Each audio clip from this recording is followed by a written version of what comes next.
it's important that we say that it's hard. I can't respect someone that only shows the sunshine when in reality, in order for you to see the sunshine and the rainbow, there has to have been rain. But the rain is also beautiful.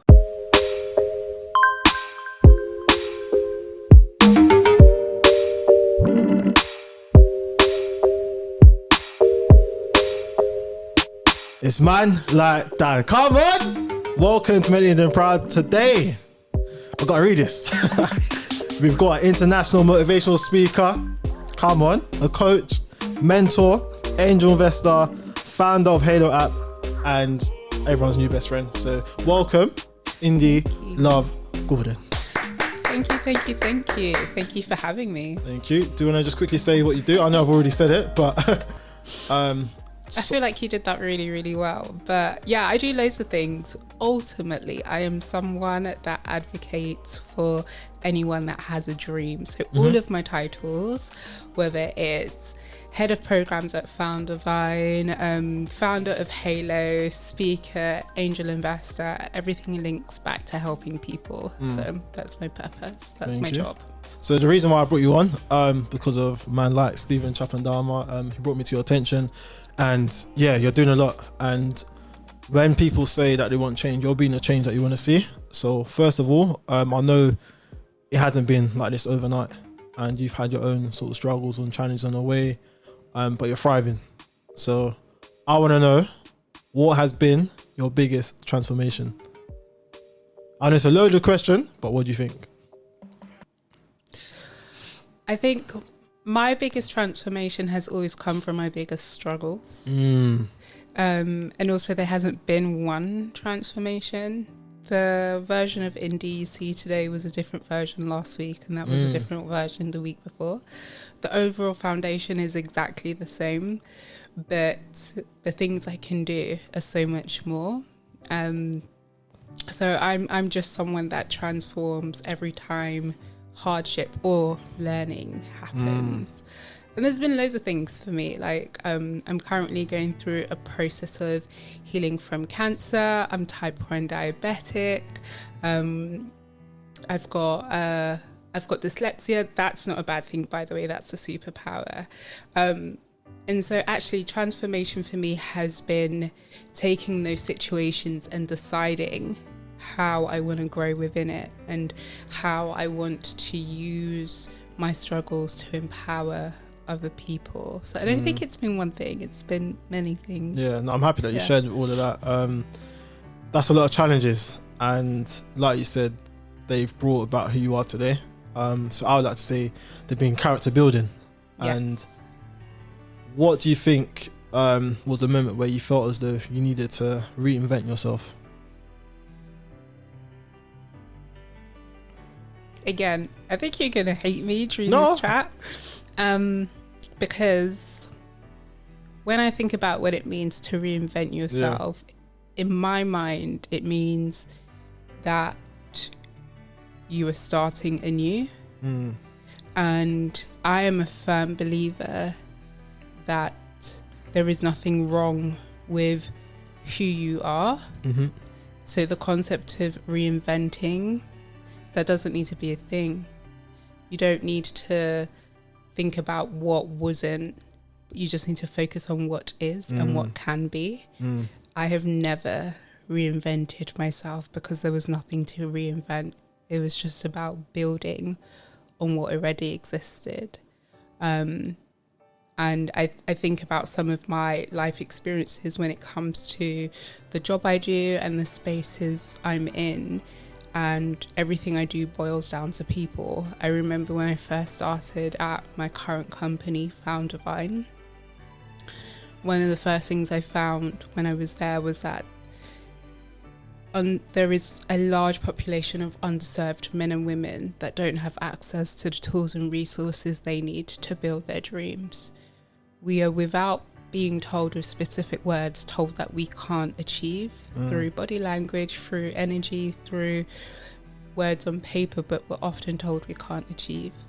And so for me, one of the most defining moments was when I decided that I needed to be a person that isn't just about talking about change, but is about change. So when I became an angel investor, I decided I would only invest in people that were at point zero. They had a dream, and it was a great dream, but they had no resources, nothing to get that dream off the ground. And I would come in and be someone that did that for them. So I actually save to invest. People think that angel investors have all the money in the world, and we don't. I'm poor. I have no money, but I will save my money to empower someone else to achieve their dreams. And so starting that in 2020 was a defining moment. And there's been many. Like, I can also talk about becoming a founder as well. That was, I would say, probably one of the biggest defining moments for me, because my app is centered around supporting and looking after young women, students and lone workers who travel outside for a lot of time, and the aim of the app is to support them and keep them safe.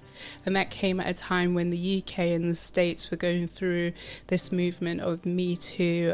There were stories about women losing their lives, whether that's in their homes or on the streets. So seeing women that looked like me out and about struggling, seeing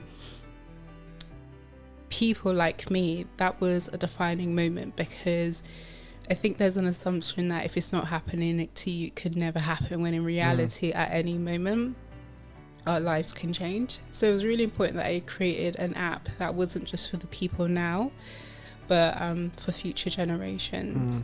And so with everything I do, it's not really about who I am in this moment, but it's what I'm working to become, and it's what I'm trying to create in order for my legacy and my friends and my family to have a better future. Wow, that's very, very deep. So you are very forward thinking, Yes, and you're very selfless. You did mention a lot of challenges and difficulties that you've gone through, and one thing I've heard you've mentioned before was about thriving through chaos. So I also like to think about thriving through difficulties. And in life, we're going to go through many difficulties. We've all got a different package of difficulties as well. How do you manage to thrive in spite of those difficulties? What does it take? Because there's going to be a lot of people that are going through difficulties that just don't know how to come out of that cycle. I know everyone's journey is different, but it's always like transferable skills. So what did it take for you, and how? I love that you know that I love thriving through chaos. I thrive in chaos. It is absolutely something that I 100% say I do. And I have to be clear, like, the thinking I have now is not even the thinking that I had all of a year ago. Like, when I say thrive through chaos, that means you are essentially destroying the old and damaged parts of you to rebuild. It is painful. To be able to thrive through some of the hardest things is painful. It is not a walk in a park. It is not, I'm going to wake up tomorrow and change the world. It is knowing that people will tell you you cannot, and your voice has to be the loudest voice. It has to scream above the chaos that isn't your chaos to own, and let you know that there is nothing you cannot do. I am a woman, a child of God, and God has instilled in me that through all of the pain, through all of the chaos, through all of the hard times, I am strong. There is nothing I cannot achieve. There is nothing that I cannot be. There is nothing that I can't do in this world. But what it will take is me humbling myself to know that in order to grow and thrive, I have to be reborn. And I guess, like, I have to grow in my experience.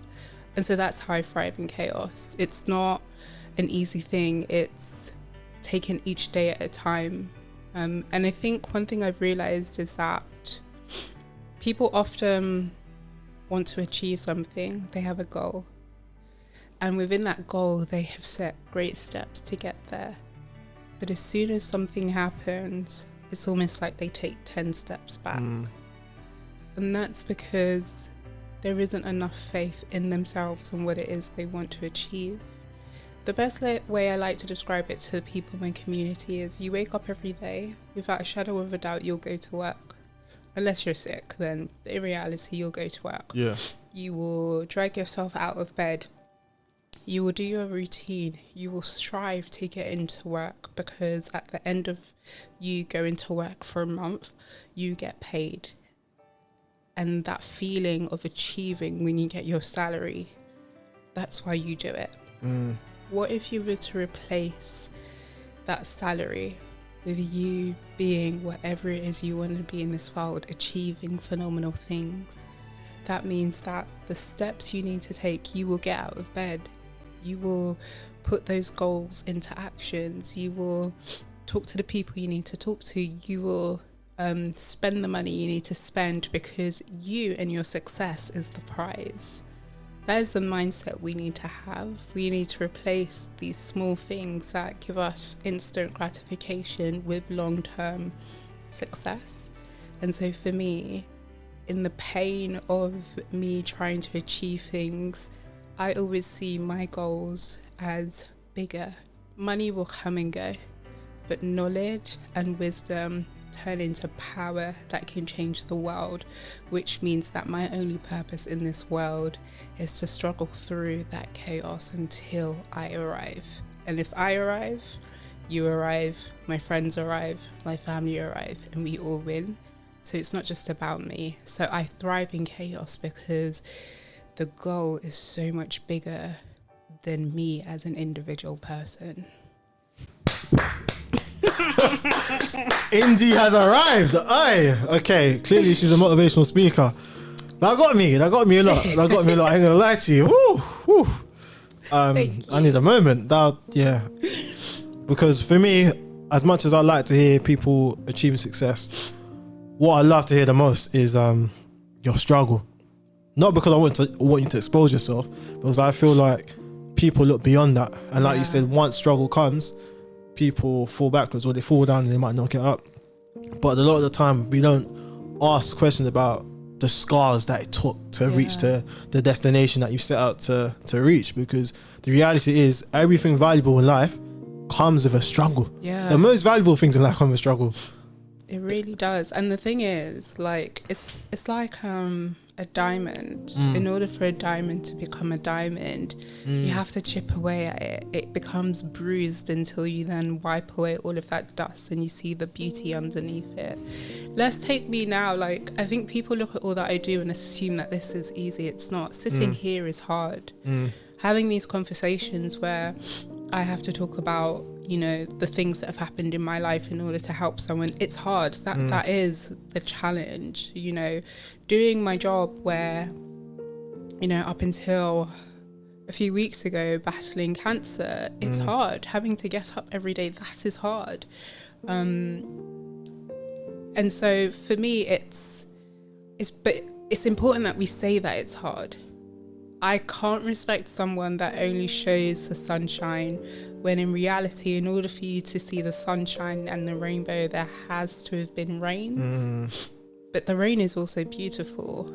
Listen, I am not a proud person, but one thing I know for a fact, and this is something that has only just recently been revealed to me, I am powerful beyond measure. There's absolutely nothing I cannot do in this world, because I know exactly who I am and where I'm going. And I know in the midst of chaos, I have faith, not just in me, not just in God, but I have faith in the skills that He has given me. He has forced me to work hard, to build knowledge within myself, because He has said to me, I'm fortifying you so that when you do have hard times, you know how to build within those hard times instead of crumble.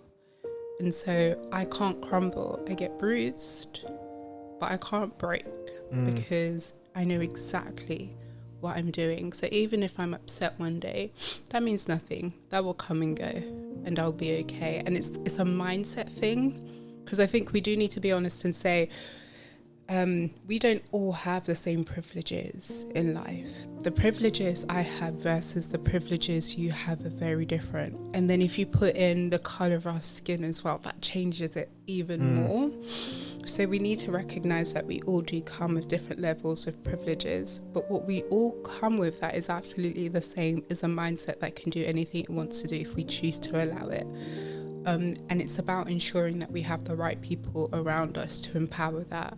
The reason I do what I do is because I recognize that sometimes you don't have that person championing for you. I think about it from my perspective and how hard life was when I was slightly younger. I didn't have someone in my corner being like, Indy, you are not allowed to quit. I will beat you if you quit. And it made it slightly harder to get to where I am. So that's why I do what I do, because I'll be a champion. Like, say me and you're achieving your dreams and you have a hard day. Me, I don't care. I'll be in your corner. I'll be like, no. Today you can rest, but tomorrow you have to get back up. We're achieving together. Everything you want to achieve, I got you. I'm going to support you through it. Sometimes you just need that voice, and it's okay to say we need that voice as well. So if you can be honest that you're struggling, that means you are achieving, because in that honesty, you are rebuilding yourself. And so I am a whisper to my friends and to my family and to anyone that needs it. I'm a whisper in the back of your head that doesn't go anywhere, but I keep speaking until you just, without knowing, get back up and achieve what you need to achieve. Wow. Wow, okay. I've got more questions, but yeah, cool. So in a nutshell, what would you say are your 5 top tips for, let's say, overcoming a difficult time? Just based on your own experience, what would you say were the 5 things, if you can think of 5 at least? Yeah. And this isn't in any order, but the number one of the top things for me is community is everything. Community doesn't mean 10 million people. Community could be one person that's your ride or die. Who is that one person that would go to war for you, that would not allow anything to happen to you, that would follow you to the ends of earth without even asking you a question? We all need that. That can be a friend, a family, a partner who would go to war for you. And after kind of like community, I think it's honesty in self, being able to be honest with yourself about what you are doing, what you aren't doing, and what you need. I think sometimes we do this thing where we're not honest with ourselves and we hope that things will just go away. As long as you're honest with yourself, you know exactly what you need to do and where you need to be. So honesty with yourself is such a key thing. Number 3, I think I said it before in the sense that most people's goal is to chase money. And I want everyone to be a millionaire. I do. We will all get there one day. However, money should never be your goal. But knowledge and then wisdom should be your goal. Because with knowledge, that is you knowing that this is what I need to do to achieve, financial freedom or achieve my dreams. Wisdom is you putting it into action and learning from what you have done. If you have wisdom, there is nothing you cannot do. So seek wisdom for yourself. It's so important. Education is so important in whatever way you need it. Investing in yourself. I have a really dirty habit, coffee. Coffee, if you ever want to get me to do anything, buy me coffee, buy me cake. The bigger the coffee, the bigger my heart gets for you.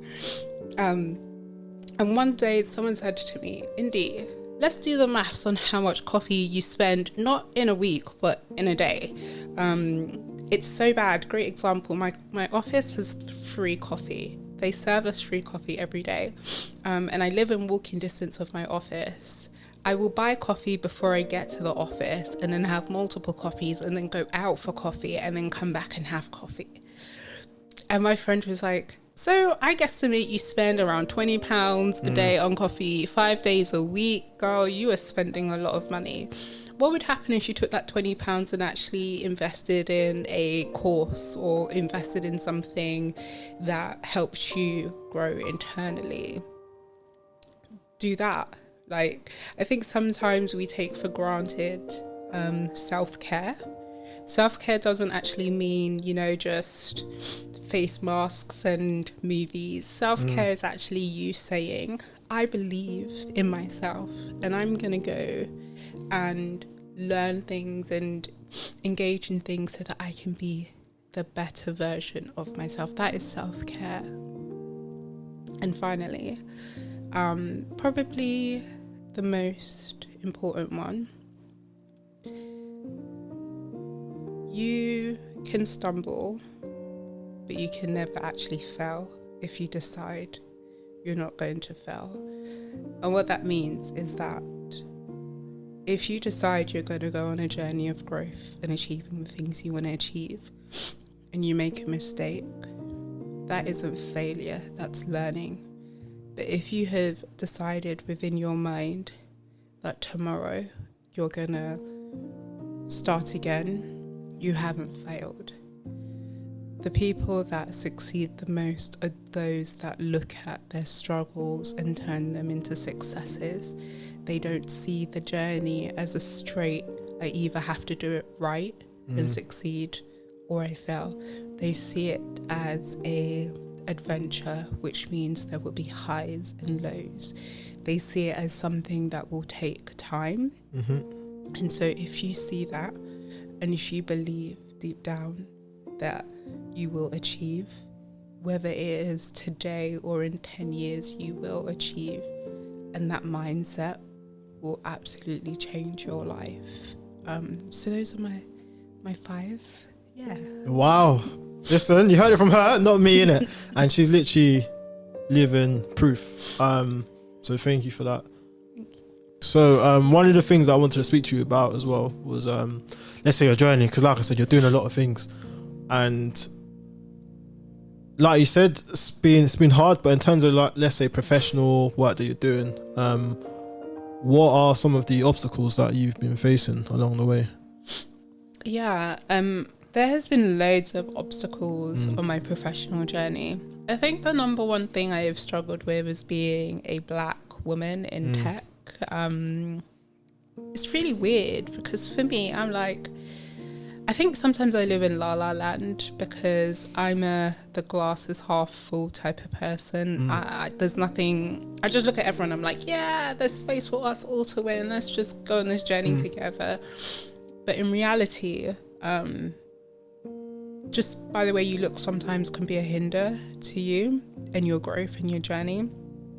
I've been fortunate enough to, I was headhunted straight out of university, and I worked for an organisation where their job was to empower the next generation of like thought leaders.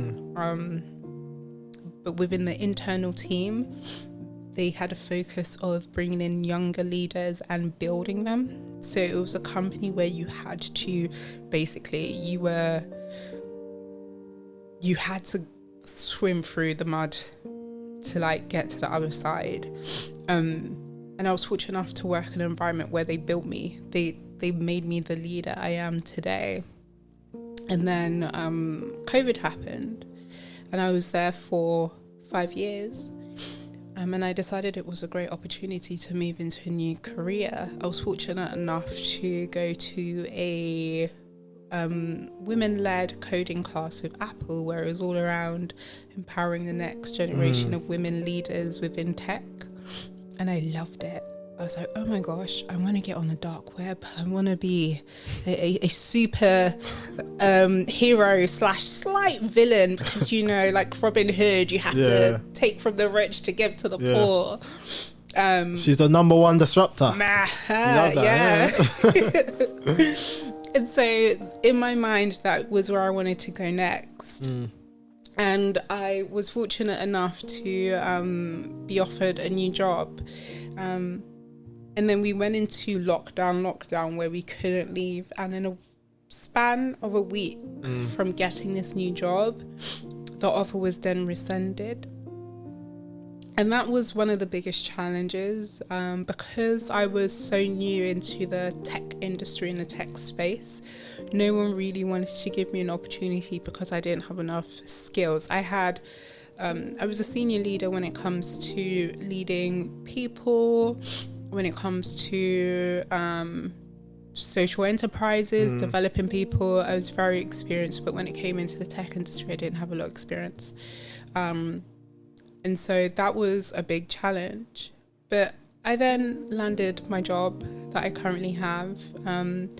And because of my skills and the fact that I study as an international student at Harvard University, I was able to move through the ranks in my current company. So I think I became head of department, an international department, within like 13 months. That was quite quick.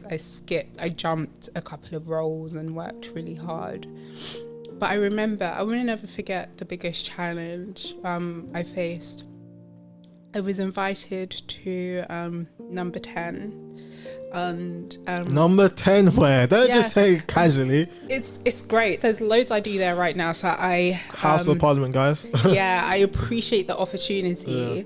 But my first visit there, I'll never forget it. I walked in.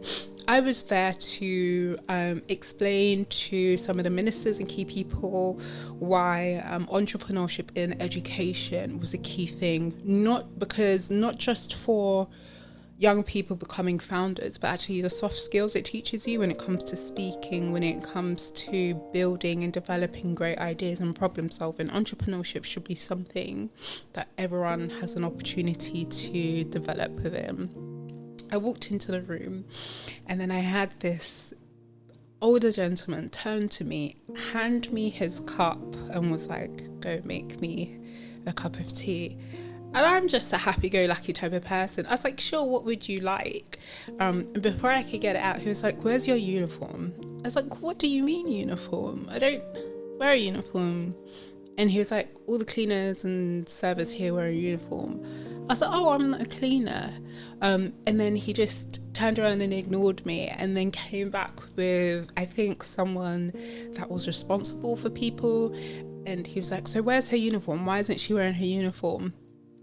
And then my minder, so we all have minders, people that engage with us throughout the building and work with us, came up and was like, oh my goodness, I'm so sorry, Indy. Turned to the guy and was like, she's the speaker. And the guy turned to me and was like, oh, I thought you were here to serve me my drink. And that was it's funny now. It's funny now, but it's really interesting because obviously I don't want to make assumptions, but the assumption was because I was female and based on the larger conversation, because I was black, I was the only black person there, that I wasn't supposed to be in the room. And that happens so much. It's more so the female thing that happens a lot. Whenever someone hears my title, whenever they hear kind of like what I do outside of just being a leader, there's an assumption that I shouldn't be doing that. And I think I said to you before, people often get my name wrong as well, so they refer to me as him because they see the credentials and they're like, oh, it must be a guy that's done all of that stuff. And so just living in my gender has literally been one of the biggest struggles being in tech, because no one for 1 second believes that a woman can exist in tech at that level, lead that people and do all of those things. I still exist at number 10 and I do so many more other things now. But it's a really interesting learning experience to see people's demons come out and have an effect on you as an individual. Well, a lot of self-control is needed for that situation. I know a lot of people might have reacted differently, but well done for the self-control. Yeah, it's not nice at all. Not nice. Character building. Yeah. But just speaking about comfort zone now, like you have said many times about being a disruptor. You are a confident person, got a good mindset, etc. But you wasn't like this before. Used to be quite shy. And even when you think about the stuff that you're doing now, going into different spaces, going into number 10, doing motivational speaking, how does someone get out of their comfort zone? So when I asked you this question, think about yourself. How did you get out of your comfort zone?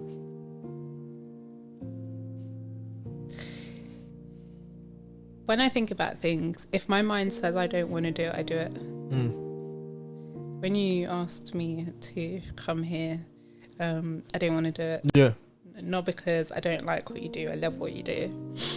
But my mind had automatically told me that I couldn't do it, I wouldn't be able to do it, and I would suck. So I was like, I don't have a choice.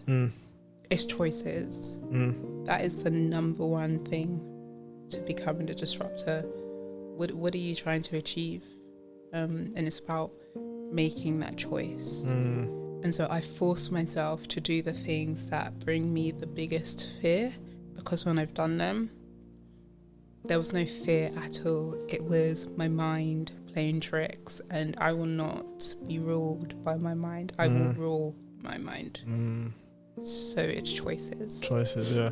I remember reading a quote where it said that in order for you to get out your comfort zone, you need to do something daily that scares you.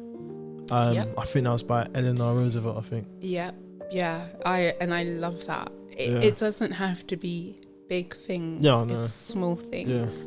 Because what people don't realize is, and there's another quote I love, it's our deepest fears are not that we are inadequate. Our deepest fears are that we are powerful beyond measure.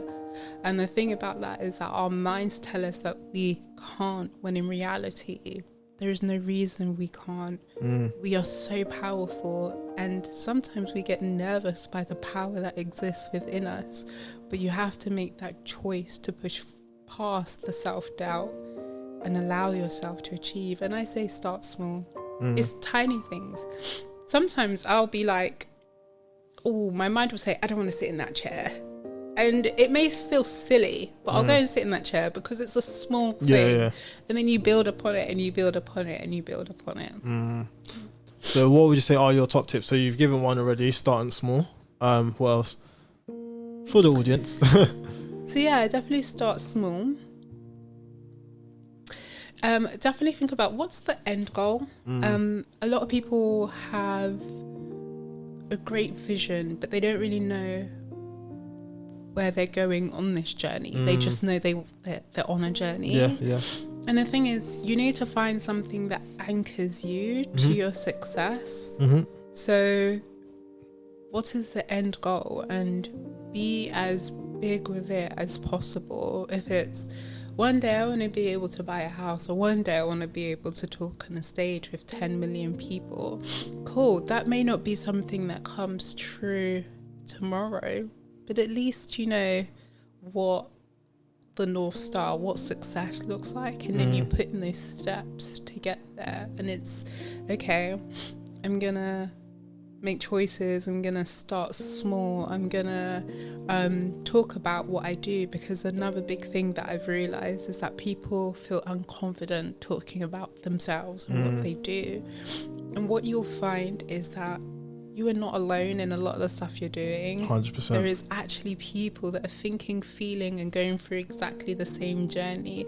And when you share, you unconsciously give other people the opportunity to share and find community and find that strength. So what advice would you say you have for young black women like yourself that are also trying to start their journey and achieve success? We all know success looks different for everyone, and so what's your advice to young black women? My number one advice, my first advice would be, what do you want to achieve? I would say get a big piece of paper, a board, and stick things on it. Anything you want to achieve in this world, lay it out there, because data has shown that people are more likely to achieve the things they want to achieve if they can physically see what it looks like. So the concept of you laying out your hopes on paper, lay it down, is really important. Start there. That is your North Star. Once you've done that, I will keep talking about community because it is so important.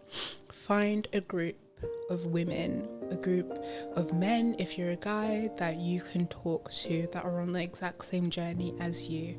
One thing I'm going to be starting soon is accountability sessions for young men and women who are on this journey to achieve their dream. Because one thing I realized is that we all need a safe space to talk about what we're doing and get advice. Even me, I need to be able to be like, I'm creating this, you tell me what you think, give me your opinions, give me your suggestions. No matter how big you are of a person, there's always things for us to learn. And when we bring people together, we are saying we are willing to learn from people regardless of where they sit in life. So find your community, because they will always big you up when you need it, tell you to shut that down, or be your champions with anything you do. Like they will always support you. And then someone once said to me that you should always set realistic goals. I really hate the word realistic, because what does that even mean? I get what it means, but what does it actually mean? I believe you should set goals that you can firstly start to achieve, and then set goals that are hard. Realistic long term doesn't work because we get complacent. What we need to do is set goals that challenge us and that force us to think in a different way, and be different. And finally, I think one of the biggest tips is to invest in yourself. I think I said it before, but no one else will believe or support you the way you should believe and support yourself. Investing in yourself when it comes to your mental and your physical and your spiritual strength means that you believe you can achieve great things. And before you can build and achieve your dreams and tell other people that they can achieve their dreams, you first have to give that gift to yourself. So invest in yourself. And there's loads more, but I think that's a really good starting point. Right notes, because she's given you some real gems, things that have actually helped her as well. So definitely write this down. In regards to you though, and let's say your services as well, you are a motivational speaker. What settings do you go into? How can people connect with you? And what else is it that you're doing that you'd like other people to know about? So yes, I am a motivational speaker. I basically travel the world, sitting on podcasts, talking to lovely people like yourself. Come on. I go into schools, I speak on stages, and there isn't one topic. So obviously my main theme is, what can I say to you that will empower you to make a change in your life? What can I say to you that will give you the resources and the tools you need to achieve your dreams? I do that in all spaces with young women, young men. I do that with corporate partners, where I educate kind of like senior leaders. I do that from a mental health and well-being standpoint as well, working with companies. And so I would love to come to any school and engage with young people and just give them what they need to thrive.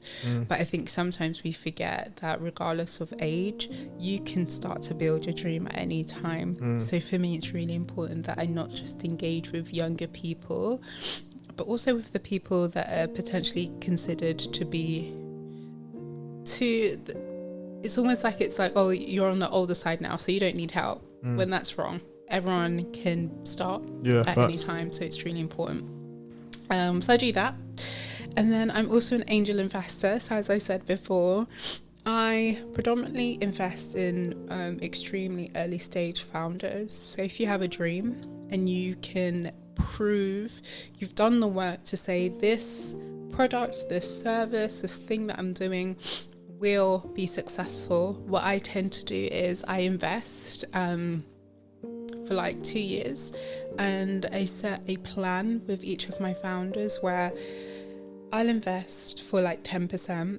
If they achieve their milestones within the 2 years, I'll give back 8%, and then I'll hold 2%. But what that also means is that they have access to resources, mentoring, one-to-one support, invitations to networking events, meeting key people. So for me, the money is the smallest part. It's how I can utilize my skills and my resources to open up their world to help them build their brand. And I'm forever looking for businesses to back. Obviously, there are deeper criterias, but in reality, I'm a firm believer you should always shoot your shot at every moment in any way, shoot that shot, because you never know. So if you have a proposal out there that you want me to see, definitely send it my way. And if it's not me, trust me, I can help you find someone that will help your dream come true. And then I'm a founder. I don't think I really introduced Halo. But Halo is a safety app for women, students and lone workers who spend a considerable amount of time outside by themselves. Some research was done by UN Women a year ago, and it found that 97% of women have been sexually assaulted, harassed, and so on and so forth. It also found that 94% of those women would never go to the police because they don't have evidence and a fear of not being believed.